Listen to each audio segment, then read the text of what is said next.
Maligayang pagbabalik sa ating channel mga bossing. Marami sa ating mga bagong usbong na mga kababayang boksingero ang nagsusumikap at walang tigil sa pag-iensayo para maging isang professional boxer para sundan ang yapak ng ating iniidolong pambansang kamao, Manny Pacquiao. Matinding determinasyon at lakas ng loob ang kinakailangan para maging susi sa naghihintay na tagumpay. Katulad na lang ng ating bida ngayon sa video na ito, kung saan ay dumayo pa ito sa ibang bansa para doon magasik ng lagim. Ginanap nito ang kanyang professional boxing debut sa bansang Japan. Pinapahiwatig lang dito mga bossing na hindi basta-basta ang taglay na lakas ng loob ng bagitong ito. Ito ay ang tubong Cavite na si Jericho Solieza. May tangkad ito na 5'3" o 160 cm. Ipapakita ko sa inyo mga bossing ang pro debut fight ng ating pambato laban sa Japanese na si Hiromi Kurosawa na may tangkad na 5'4" and 1/2. Malawak na ang karanasan ng Japanese boxer na ito. May pangkalahatang laban ito na 8 laban kumpara sa ating kababayan nakakaapak pa lang sa pagiging isang pro boxer. Huwag na natin patagalin to mga boss, bakbakan agad.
Bintin lang, lamang tayo.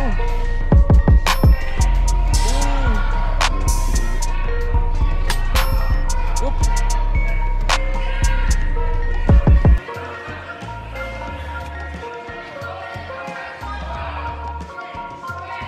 3 rounds na no? Last round? Udah mas. 3 rounds na yun. 3 rounds na yun ba? Ha? 4 rounds lang. 4 rounds. Power, power, power. Tisikan. Tunggu. Ano. Sige. Labas, labas ang Sige. labas sa talin. Wala na bukas. Out lang. Push. Yun. Yan. Sige. Tugas na yun. Bang. Good. Good. Good. Tugas. Hexagon. Ay, kata dia.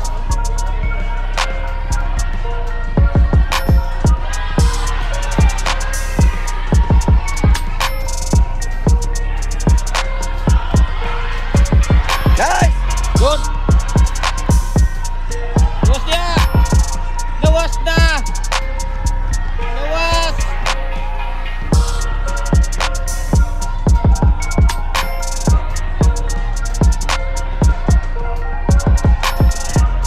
Sige. Winog ma. Sige. Sumbang kay winog ma. Sige. Eh.